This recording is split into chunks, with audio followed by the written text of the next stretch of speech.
Hello! Ayan, kahit medyo may tunog yung aking mic, pagpasensyahan nyo na, hindi na ako magpapatupik-tupik pa, guys. Ito na yung screen record ng withdrawal ko, as in, ngayon lang, 4:51, April 10, Wednesday. Pindutin lang natin tong points, tapos,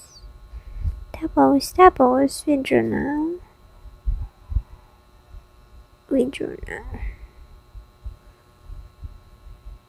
Ay, payment method pala. Sorry na. Gcash tayo. Yan, so tinatype ko dito yung security password ng aking Gcash. Then, after niya, submit lang. Tapos, yan, fill up ko lang to.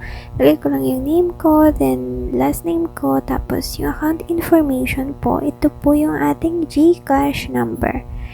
Make sure po na tama yung ilalagay mo. Kaya paki-double check, triple check para hindi po mapunta sa iba yung iyong kinita. Ayan, so nagtatype lang po ako dito. Tinatakpan ko lang yung mga dapat takpan para sa sarili nating safety. Ayan, so bagal ko mag-type kasi nagkamali ako ng number dyan. Buti na double check ko. So, walang cut tong video na to Ayan, after nya, click mo yung submit. Tapos click mo yung withdraw now.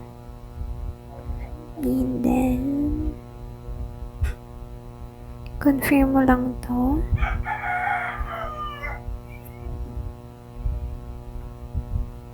Binasa ko talaga, ang tagal ko. Tapos ito guys, nakalagay kasi diba, withdrawable amount is $11.21. So, nilagay ko. Pero dapat pala siya ay nasa 10, 20, 30, yung ganun. Hindi pwedeng 11, 12. Ayan na. Pinagpipilitan ko talaga, guys. Hindi ko pinapansin. Sabi ko, gusto ko yung 11 na. Kasi hindi talaga pwede. So, ayan. Diba, pinilit ko na naman. Nilagay ko na yun. Nagbago pa isip ko. Ganyan ako kakulit. Wait lang. Ayan. Yung confirm mo lang. Tapos, enter ko ulit dito yung security password ng aking Gcash. Ayan. Tapos, makita mo ngayon na yung points ko, yun 4K na lang. Tapos, chinek ko po ito sa messages, then arrival notice. Yan, ang mga oras na yan, pinaprocess pa nila yung pagpapasa sa aking Gcash. Teka, ibababa ko yung screen ibababa ko lang, hindi ko siya ikakat para makita nyo yung time. Yan, so 3:51 po itong pagpaprocess nila, and then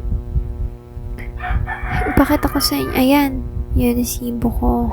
Yan po yung official resibo na makukuha mo.